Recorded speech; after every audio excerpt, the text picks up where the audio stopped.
In the shadows of history, secrets have long been whispered among us. Stories that seemed too fantastical to be real. Yet, over time, some of these whispers have evolved from mere speculation into stark reality. MKUltra is a cryptic name, but if you have a sharp mind, you might have a few assumptions about what it was. If you're still in the dark, let me give you a hint. The CIA's mind control program. That should paint a clearer picture. The whole point of MKUltra was to explore mind control and psychological manipulation, particularly for Cold War espionage.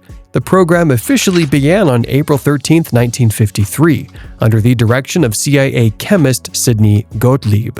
Researchers experimented with LSD, electroshock therapy, hypnosis, sensory deprivation, and even verbal and sex abuse, all in an effort to break the human mind. How did these experiments work? The CIA tested LSD on unsuspecting individuals, including prisoners, mental patients, and even their own agents, often without their consent. One particularly infamous case was that of Frank Olson, a military scientist who was secretly given LSD. A week later, he plunged to his death from a 13th-story window. Officially ruled many believe he was murdered. MKUltra also explored hypnosis as a way to program people into committing actions they wouldn't normally consider. Some experiments aim to erase memories or create split personalities for espionage purposes. The program's ultimate goal? To develop techniques that could be used against Soviet spies or even world leaders like Fidel Castro. Despite its nightmarish scope, MKUltra remained a secret until the 1970s. In 1973, as the Watergate scandal unfolded, CIA Director Richard Helms ordered all MKUltra files destroyed. But about 20,000 documents survived, leading to congressional investigations. In 1975, the Church Committee exposed the horrors of MKUltra, revealing decades of illegal human experimentation. In response, President Gerald R. Ford issued an executive order banning drug testing on humans without informed consent. Some victims were compensated, but most will never know the full extent of what was done to them. And if all of this sounds like something out of Stranger Things, that's because it kind of is. If I told you that the US government ran a 40-year-long experiment on black men, lying to them about receiving treatment while secretly observing the progression of syphilis, would you call me crazy? Well, you're not alone. But unfortunately, you'd be wrong. The US government did exactly that. The whole point of the Tuskegee study was to observe the effects of untreated syphilis in black men.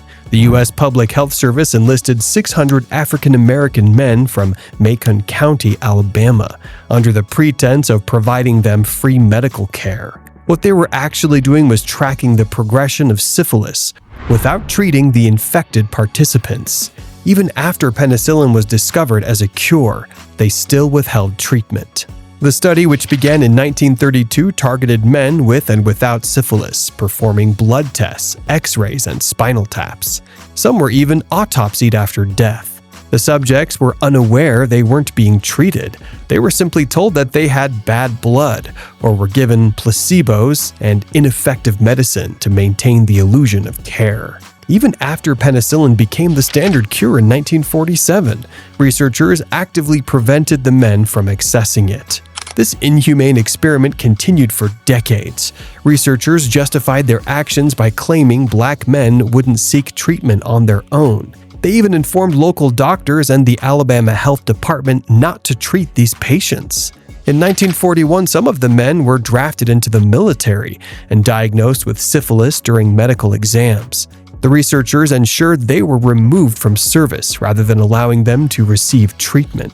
It wasn't until 1972, when whistleblower Peter Buxton leaked the study to the press, that public outrage forced the government to shut it down. By then, only 74 participants were still alive. At least 128 had died from syphilis or its complications. 40 of their wives had been infected, and 19 children were born with congenital syphilis. The fallout was massive. The NAACP launched a class action lawsuit that resulted in a $10 million settlement. The government agreed to provide lifelong medical care to the surviving participants and their affected families. The last participant died in 2009. In response to the Tuskegee study, Congress passed the National Research Act in 1974, requiring informed consent for all human research. Institutional review boards were established to oversee studies involving human participants, but the damage was done. The study had lasting effects not only on the lives lost, but also on the trust Black communities had in the medical system. The life expectancy of Black men dropped by 1.4 years after the study was exposed, and many argue that its legacy continues to influence medical mistrust today. We're on the topic of wild military plans, so here's one that might just blow your mind: Operation Northwoods. This was a false flag operation proposed by the U.S. Joint Chiefs of Staff in 1962. The goal? To justify a war against Cuba by staging acts of terrorism and blaming them on the Cuban government. Yes, the U.S. military considered attacking itself to drum up support for an invasion. This plan was part of the broader Cuba Project, a series of attempts to destabilize Fidel Castro's regime after he came to power in 1959. Castro nationalized U.S. businesses and aligned with the Soviet Union, which made Washington very nervous. And when the U.S. gets nervous, the ideas start getting creative. What kind of ideas did Operation Northwoods include? Bombings in Miami and Washington blamed on Cuba, sinking boats full of Cuban refugees at sea, faking the hijacking of a commercial plane, or staging the shoot-down of a U.S. aircraft over Cuba. Even blowing up a U.S. ship and blaming Cuba, hoping everyone would be too angry to question it. The whole point was to make Cuba look like a threat. The plan was presented by Chairman Lyman Lemnitzer to Secretary of Defense Robert McNamara on March 13, 1962. Thankfully, President John F. Kennedy shut it down immediately. He wasn't about to let the military start blowing up American citizens just to pick a fight. Kennedy's rejection wasn't exactly well received by military brass. Some saw him as weak on communism. Lemnitzer was eventually removed as chairman of the Joint Chiefs. As for how we know about this, the documents were declassified in 1997 thanks to the JFK Assassination Records Review Board. People had long suspected shady Cold War plans, but this one was on another level. James Bamford's book, Body of Secrets, revealed even more details, solidifying its place in the Conspiracy Hall of Fame. Operation Northwoods is one of those cases where you realize just how far governments are willing to go under the right circumstances. It's also a great reminder that sometimes elected officials do say no to bad ideas. But let's be real, this plan is so wild that if you saw it in a movie, you'd roll your eyes and call it unrealistic. Yet, here we are. We're diving into one of the more bizarre yet unsettling conspiracies, the business plot, also known as the White House Putsch Conspiracy. This was an actual plan in 1933 to overthrow the U.S. government under President Franklin D. Roosevelt and install a fascist regime led by retired Marine Corps Major General Smedley Butler. It all started with General C. McGuire, a bond salesman working for Grayson Murphy and Company on Wall Street, and a member of the American Legion. McGuire approached Butler, a decorated war hero, to lead an army of veterans dissatisfied with their treatment under Roosevelt's administration, particularly regarding bonuses promised after World War I. The plan was to create an army of disillusioned veterans who would march on Washington, D.C. to overthrow Roosevelt. Initially, they'd use concerns about Roosevelt's health as a cover, but the bigger objective was to install a fascist regime. In 1933, Butler met with McGuire and Bill Doyle, the commander of the Massachusetts American Legion, to discuss the idea. At first, McGuire tried to recruit Butler to run for national commander of the American Legion, but as talks progressed, it became clear the plot had far darker ambitions. By August 1934, the scheme took a shocking turn when McGuire proposed that Butler lead a new veterans organization aimed at staging a coup. This army, supposedly backed by Wall Street's financial elites, would number 500,000 men. It may sound like something out of a bad movie, but it was taken seriously by the US government.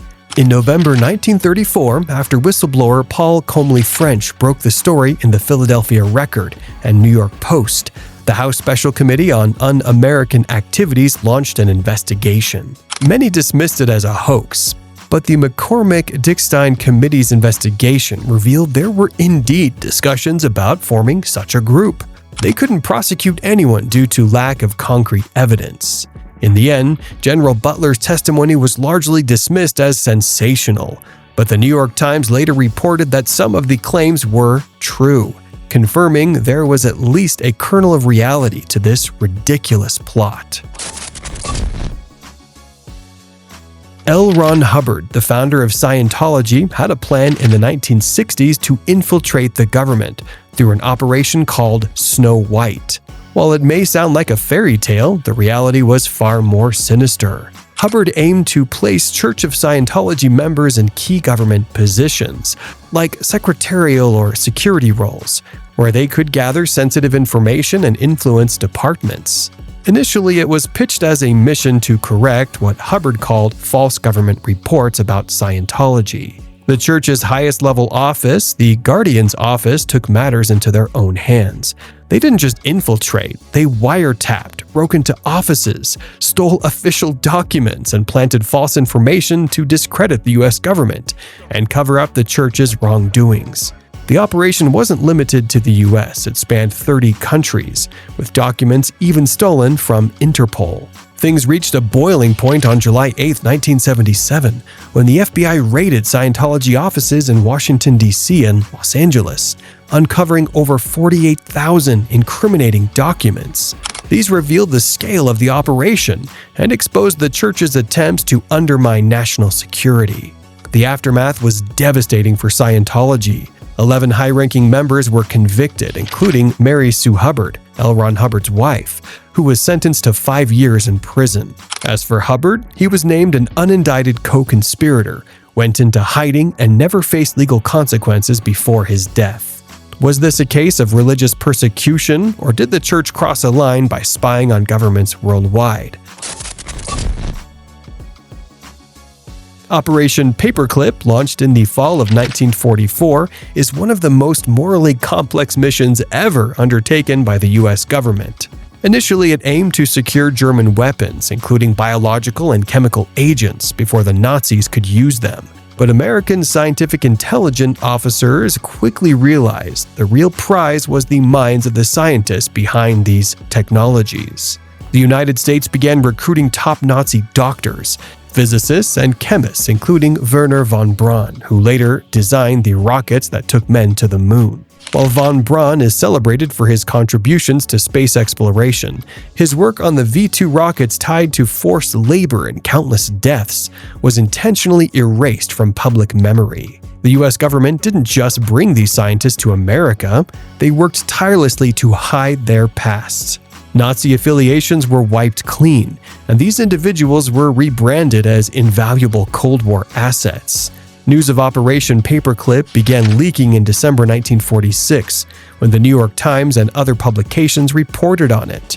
Despite attempts to conceal it, the operation expanded, and by 1947, President Harry S. Truman had officially approved and broadened it via a secret directive.